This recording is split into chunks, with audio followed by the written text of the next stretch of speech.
Welcome to the Masterful Coach Podcast. I'm your host, Molly Claire, and I'm here to help you master your coaching skills so you can become the confident, effective, and transformative guide your clients and your team are craving. Whether you're a coach, a high-level leader, or an ambitious go-getter ready to transform your own life, you're in the right place. On this podcast, we dive deep into the skills, mindset, and strategies that make the biggest difference when it comes to your coaching, your business, and your impact. And we do all of it while making sure that you're building a life and business that truly fits you. Let's go ahead and get started with this week's episode.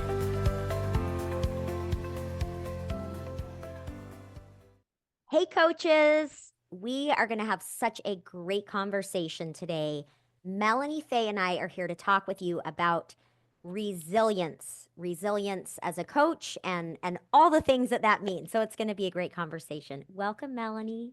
Hi, Molly. Thanks for having me. It's so exciting. I love these kind of conversations because I think that, as coaches, those of you listening, I feel like sometimes we speak a different language. Like the world we're in as coaches and what we do is so different from many people. And isn't it nice to be able to have these deep conversations where we're kind of speaking the same language and deepening our understanding of all these topics too? Yeah, absolutely, Molly. Yeah. Mhm. So today, Melanie and I are both going to be sharing our thoughts about resilience. What does resilience even mean? How does our ability to be resilient come into play when it comes to running a business and failed launches and all of that?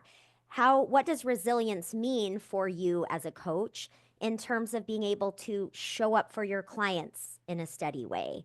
And what are the ways in which we can create a container for our clients as coaches to increase their emotional resilience? So those are the things we're hitting on. These are things that I, dive deep into in master coach training. And Melanie, I know I can say personally that you have been one of the most important people and practitioners in my life to help me build my resilience. Thank you, Molly. Without a doubt. So, I can't think of a better person here to be talking about it with me. Thank you, Molly. I really appreciate that. Yeah.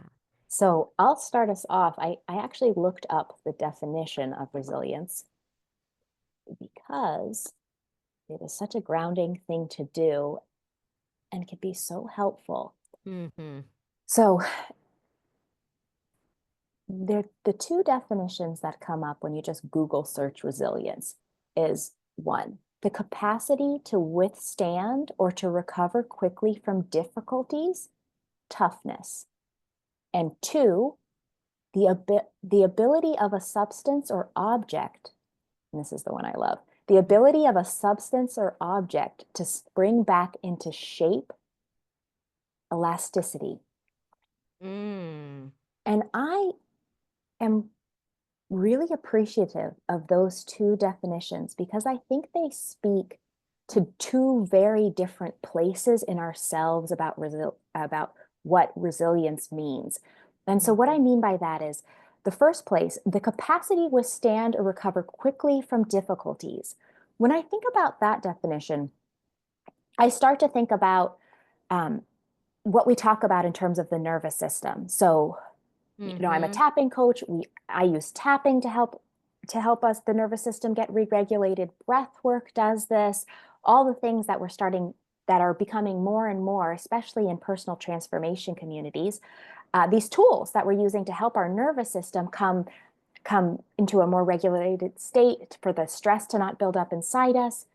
And what we know is that when we have these tools to help work with our nervous system, our embodied response to outside stimuli or even to our own thoughts, that we have this opportunity to stay more level, more present, to keep our prefrontal cortex online. And that is one form of resilience.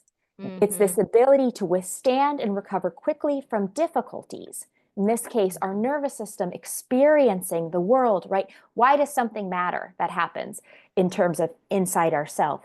It matters because we feel that it matters. It impacts us because we feel that impact. If we Mm-hmm. can Mm-hmm. soften or mitigate that impact, then we can protect our system.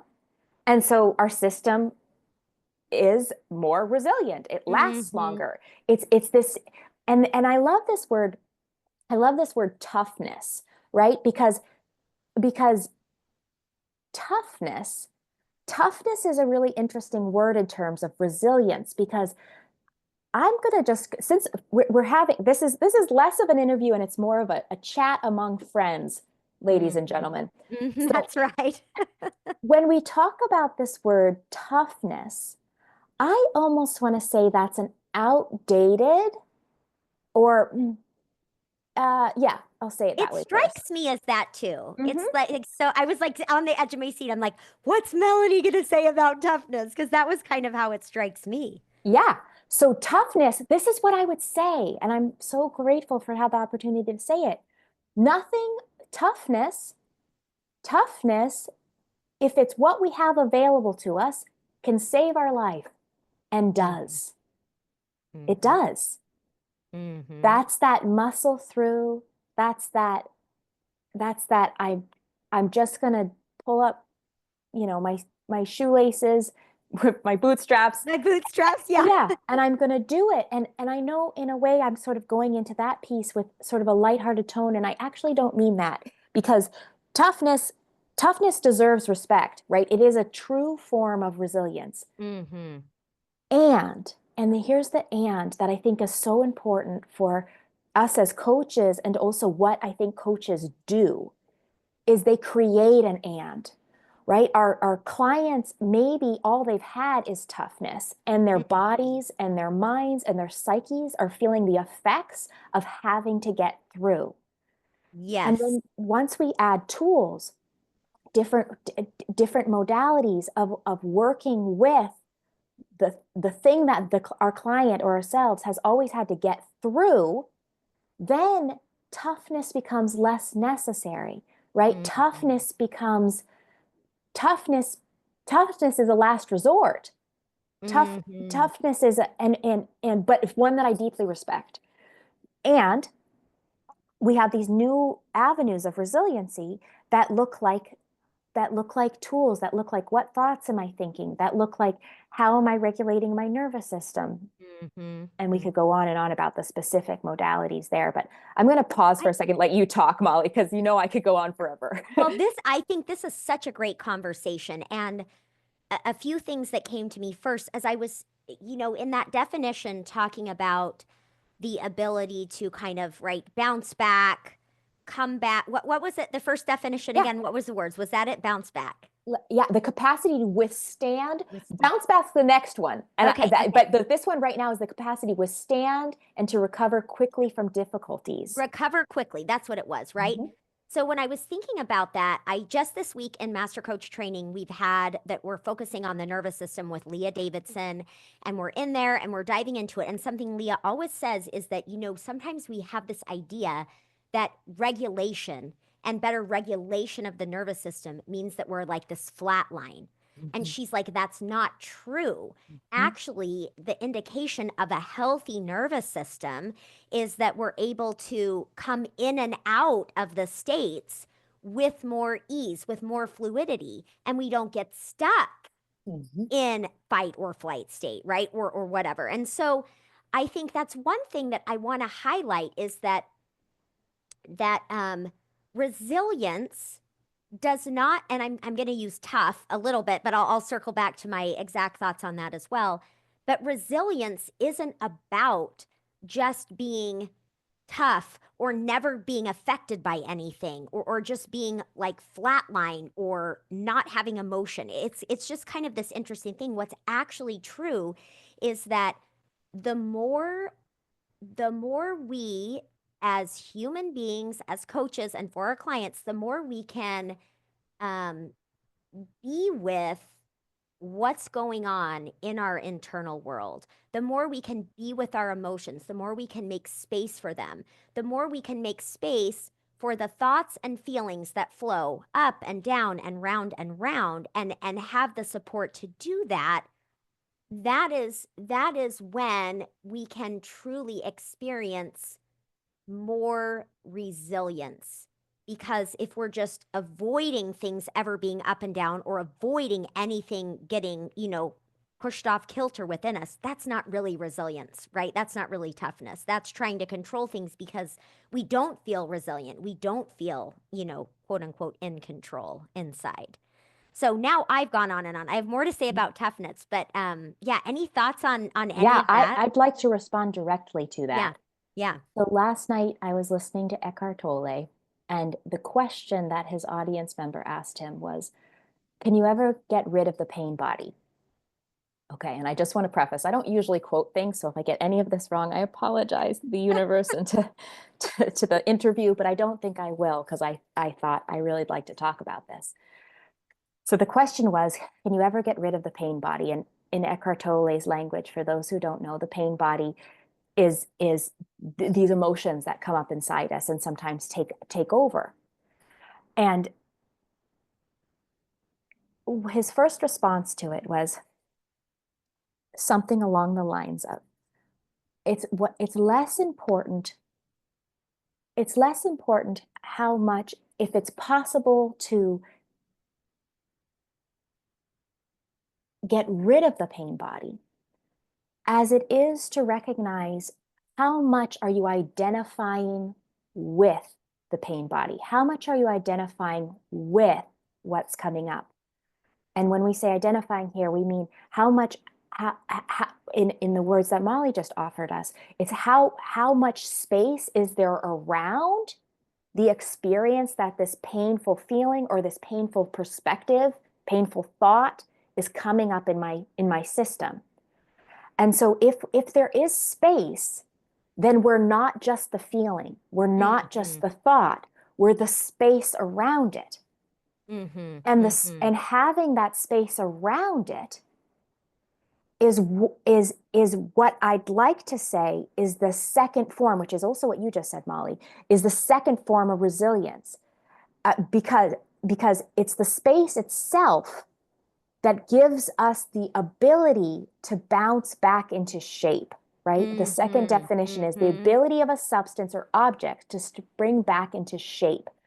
And so, Yes. so this idea of how much am I identifying with the feeling coming up inside me and or the thought coming up inside me or the experience in me.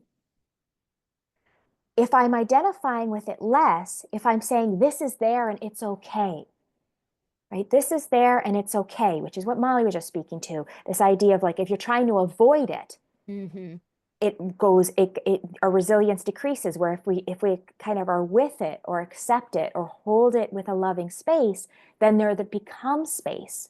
Mm-hmm. And what Eckhart Tolle says, which is also what we're saying and what we continuously say, is that when we have that space, not only does it help us um, bounce back or spring back into shape, not being overcome or broken by that inner experience, but, and I don't believe in broken, but the experience of broken, where, when we have that space, we are also able, that space itself calms the pain body. And so, Mm-hmm. so Mm-hmm. another way of saying that is that space itself creates that regulation, that Mm-hmm. nervous Mm-hmm. system regulation. And Mm-hmm. and there's something there's one last piece I want to say about that, which this is what I've been kind of really dying to say on this podcast ever since last night, which is the ability of a substance or object to spring back into shape. For me, For me, that is everything because as a coach, I think what we do is we allow people to be who they are. Mm-hmm. Mm-hmm. So, so when we take that definition, spring back into shape, what we're saying is resilience and helping our clients know that there could be a space and that space exists, and then feeling the benefits of that space.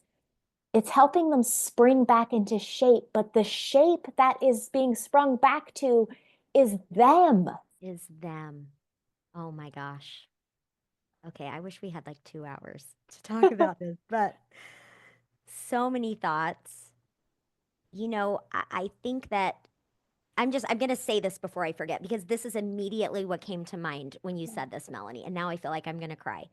Um, Last night, this quote came into my feed and I saved it in my phone. And it says, give a child permission to be themselves. That's the secret. And this is a little bit of a side note, but I was talking with, a good friend last night about like parenting and the just like appreciating the relationship that I have with my kids and how, I was chatting with my middle son last night and it was just so fun the connection we had and he's very different from me. It's funny because as he's gotten older, he and I have more similarities than I ever realized before. But I remember so many times when he was growing up, there were so many things about him that seemed so different to me than I am. And thank goodness I, was wise enough and trained well. I use that as, with air quotes by a mom who very much loved me for who I was to really appreciate his individuality, right? And so I thought of that quote and I want to come back to what you're saying, Melanie, which is as coaches, as we are able to create a space for our clients where they can grow, improve, expand their own resilience in their life, where we're helping them to have enough space from the circumstances in their life, the thoughts that they have, the emotions that they have. We can create enough space of observation, of acceptance, and and really the skills to see it. I think it it is a place where they can find greater wisdom, they can find greater clarity, and that very space, I think, allows them truly to take up the space to be themselves, to be who they are, like exquisitely in a bigger way than they've ever been before. Absolutely. Yeah. Yeah. And and and a way to sometimes also a way to find a way to find a way to find who we are. Yeah, It's that's something right. That's as right. well, That's right? right. That ever evolving piece of what part of what I'm experiencing in myself is, we could put it this way, what part of I'm experiencing myself is a form of toughness, is a form of protection, is a form of this is me getting through, again with no judgment of those parts. But Mm-hmm. if I felt safe enough, if there was enough space around, enough self-acceptance of Mm-hmm. who I am, which is what that space creates, what would I find out about myself? How would I see myself? What would I know? Mm-hmm. Mm-hmm. Yeah, and it's so funny as you're talking and I keep thinking about these core things that we focus on in master coach training, right? In the core of it, the to me, one of the biggest wins that my clients experience by the end of the training is they know themselves. They know who they are. They know how they feel. They know how to attend to their needs, right? There is such a, an ability for them to know themselves, connect with themselves, trust themselves, which is and it's almost like when I think about the magic woven throughout the whole program of master coach training, right? All the Mm-hmm. curriculum, the work that you do with them in tapping, the work that Leah does with the nervous system, the work that Krista does, that just it's like everything keeps pointing back to self connection, knowing self, permission to be self, befriending our nervous system, attending to our needs. And it's like when we first of all, when we as coaches, when you as a coach can be immersed in that process of better understanding yourself, I truly feel like it is incredible what can come forth from within us. And as a as the ripple effect, or the next specific opportunity within that, is that, you know, when I see my coaches that are trained in this philosophy, right? And they're working with their clients to help that stressed out mom to know herself, to understand her needs, right?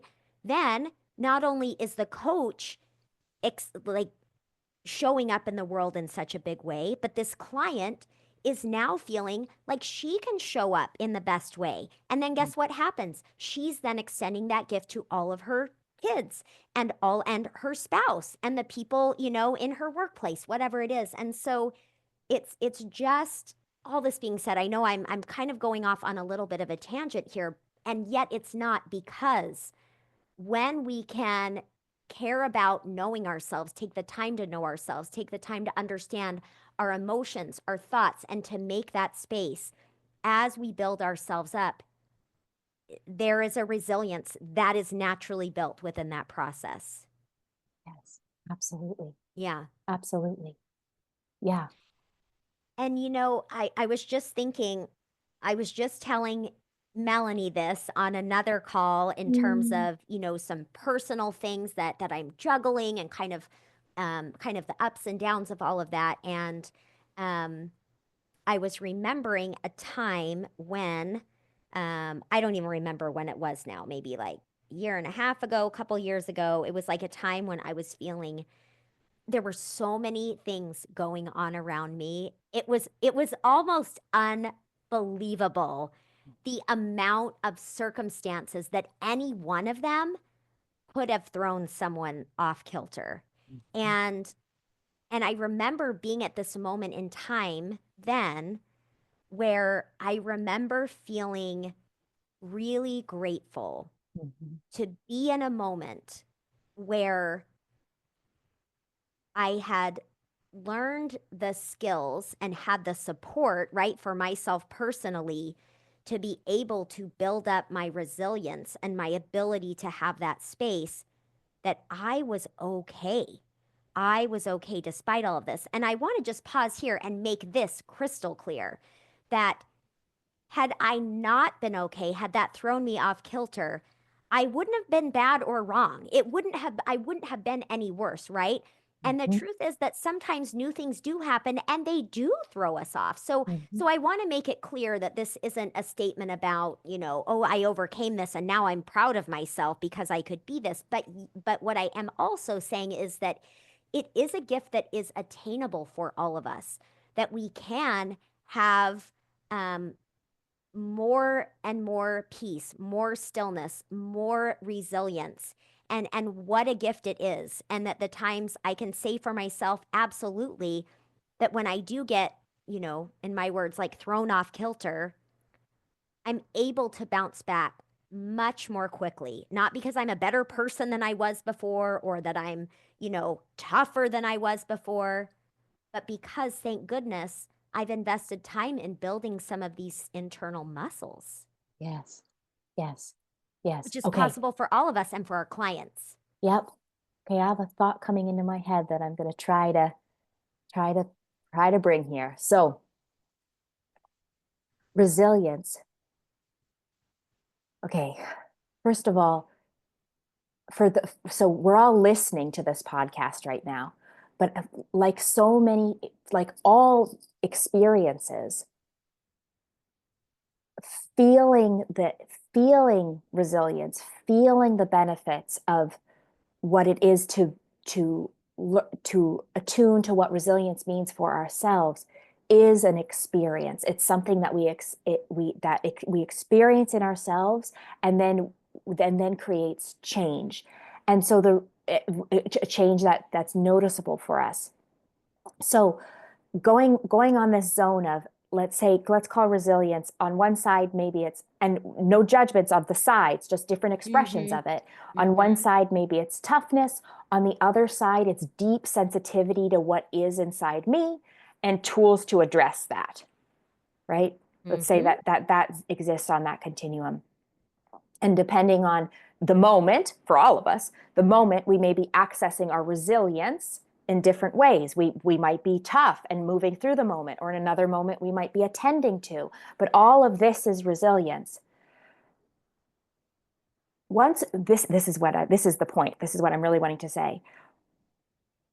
Once we're working with resilience, I'm wanting to say it now. When we're working with resilience towards the zone of how am I attending to myself, we're bringing in a consciousness, and what I want to Mm-hmm. call a consciousness of caring.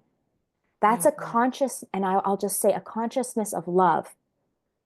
If we're attuning to ourselves, if we're taking the time to do that, then we're bringing in that consciousness of love, of attunement, of nurturing, of, of, of caring for.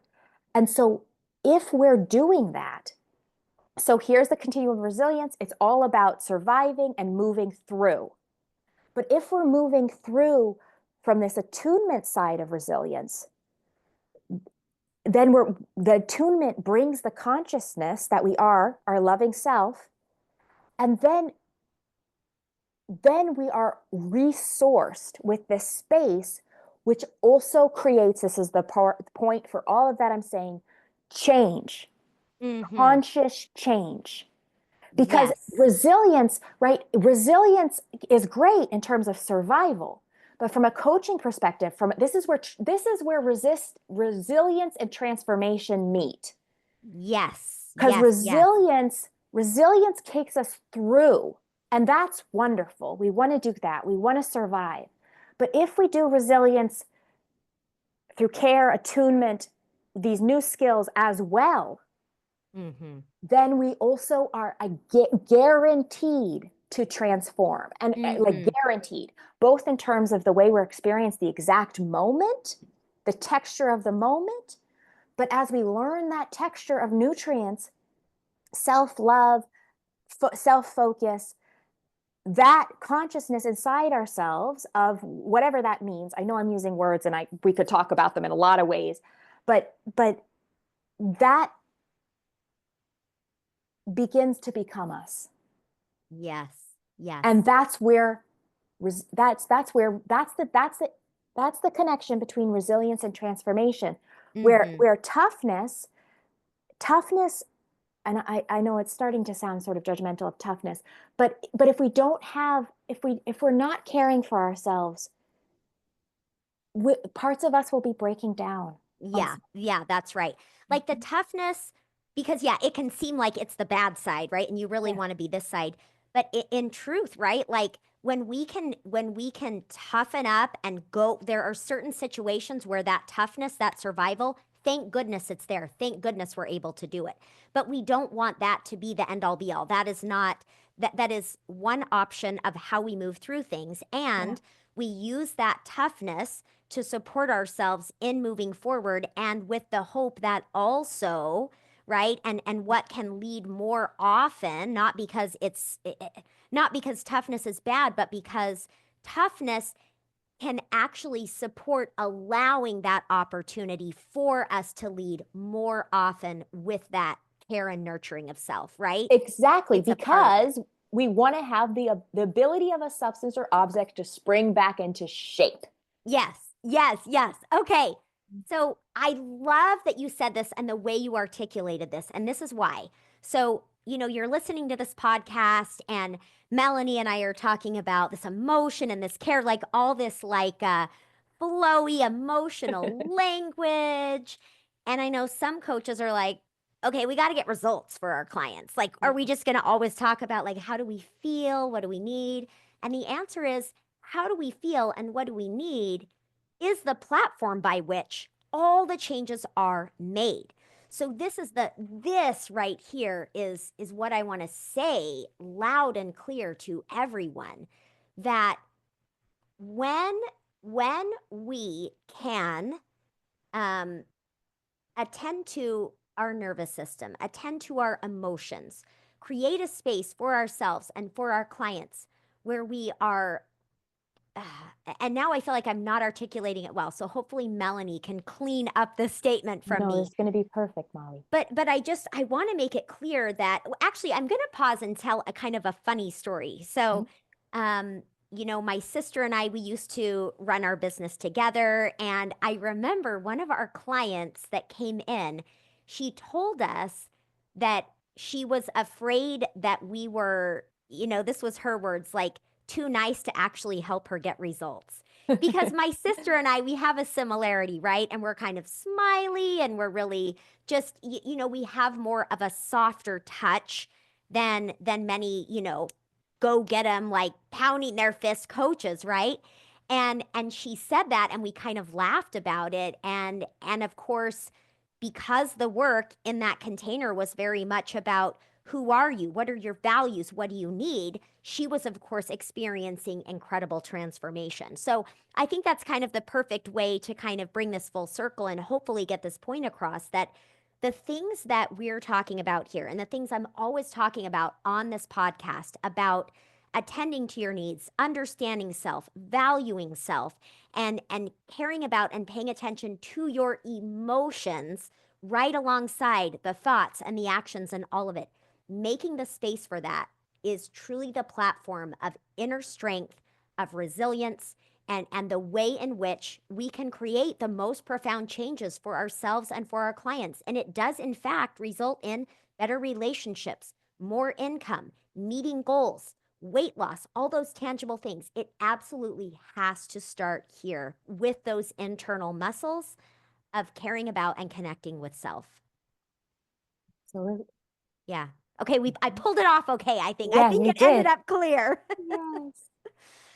So, well, this is such a great conversation. And in just a minute, Melanie, I'd love to have you offer any, final words on this conversation. But um, as all of you are listening to this, I want you to imagine for a minute as you lean into building resilience, your internal muscles of resilience and self-trust, how that can be that can really change your experience of growing your business and all the ups and downs. Thinking about how, as you go into your client sessions and as you are supporting your client in building their own resilience, how much more strong and steady and certain can you be for them in sessions? And also just thinking about at a personal level how how your experience of your life and relationships can be so much different when you feel more of that internal strength, that steadiness, and more of that self connection. And, I'm kind of separating these into these three areas, but it's like when we think about just that experience of what it's like to be us, feeling so much better, feeling so much more solid and expansive. You just can't beat that. You can't beat that. Yeah. Yes. Okay, Melanie, any last thoughts before we finish up here? The way the definition of resilience is coming to me right now is how how how able am I? Yeah. How able am I to be with what is? Hmm. And if we take that as the definition, Hmm. we could also say, what does it feel like for me to be in my life? Right? Hmm. How capable am I to be with what is? That's the resilience. Resilience allows us to be with whatever it is. And so then how able am I to be in my life, to be with my life? So the gift of resilience is to be able to stay connected to our own life. So if we think about that in terms of goals, which you were taking us, Hmm. Molly, in terms of like growing Hmm. our business and things, it so I'll just I know we're wrapping it up here, but I'm just going to talk personally for a second. One of the benefits of doing tapping work for me and learning how to care for myself, and like literally it felt like shifting momentum. Like my momentum was so outwardly focused. It took years to kind of shift the momentum towards myself because it was so foreign. It was like a car going really fast one direction. It had to learn how to change directions. Mm-hmm. And for me, say growing my business, or I was a painting teacher as well, all of these outward facing things that were relating to who I was, what resilience allowed, this ability to be with what is, which is the scary thing in front of me, which is being in front of people painting, the Mm-hmm. scary thing, or now coaching, which is not scary Mm-hmm. anymore, but it used to be Mm-hmm. being Mm-hmm. with people. And then the thing inside me, the desire to do it, the Mm-hmm. resilience allows for that connection. So resilience allows for me to unfold my life. That Mm-hmm. desire, because I love what I do. And I Mm-hmm. know the people on this call love what they do. And the gift Mm-hmm. of what we're calling resilience in all these different ways is that you can take, how is this thing outside of me making me feel? Resilience is the tool that lets me mitigate what it feels like. And then outside gets to connect with what inside wants to do. Mm-hmm. So Mm-hmm. it truly is, it's giving us the gift of our own life unfolding. And Mm-hmm. that never ends. That's the other piece that I think it's really important that we say before, Yeah, is yeah, that resilience is not something learned and then there. It's a that's practice. right. That's right. It's a continual practice. And Yeah. our body will do it for us, but we can help.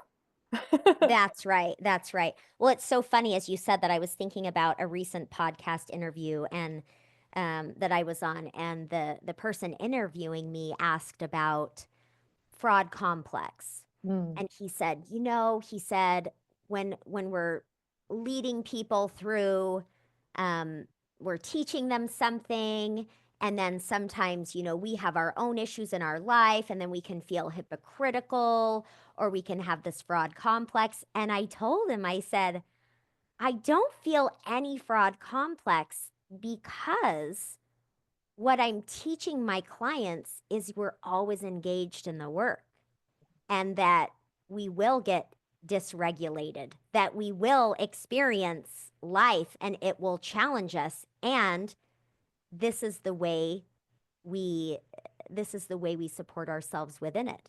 And I do very much support myself within that, right? So it doesn't mean that I don't have ups and downs and all the things. And what I'm really touting is it never ends. So let's yeah, keep going. Yeah. yeah. Yeah. It never ends, but life feels different. It does feel different. And I think that's important to Mhm. say, right? Because I think there can be some philosophies that it never ends and it's always this way, but that's not true. No. It continues and it does feel different. Yep. Yeah. Yep. Yeah. Mhm. This has been so great. Thank you so much, You're so Melanie. welcome, Molly. Thank you for I having me. It's been awesome. And, coaches, as you're listening to this, really take to heart, pay attention to what resonated for you in this conversation, and what are your superpowers when it comes to your own resilience. And is there more work for you to do as you pay attention to your own feelings, to your own needs, and your nervous system as well? And how can you continue to make it a priority as you build your business and as you serve your clients? How can you continue to make it a priority to build those internal muscles, specifically with that care and that intention of loving and nurturing toward self? So that's what I want to ask all of you to consider. And those of you that are, of course, are interested in taking any of this further, you can always go to the Work With Me page, because I feel like we've talked about so much and I'm like, I don't want people to feel like, what do I do with this, right? So I want to make sure you all know that Master Coach Training is in early enrollment right now. I have a low cost membership now that you may not know about, but there are a lot of opportunities to really work on these very important things. So that's what I've got for you. And of course, Melanie's information is in the show notes, so you can find her and follow her. And I'll talk with you all next week. Thanks so much. That's it for today's episode of the Masterful Coach podcast. If you found this valuable, make sure to subscribe so you never miss an episode. And if you'd take a moment to leave a review, I would truly appreciate it. It helps more coaches and leaders find this podcast so they can grow right alongside us. Make sure to check out www.mollyclaire.com for the latest offerings in advanced trainings and coaching mastery. Thanks for listening, and I'll talk with you next week.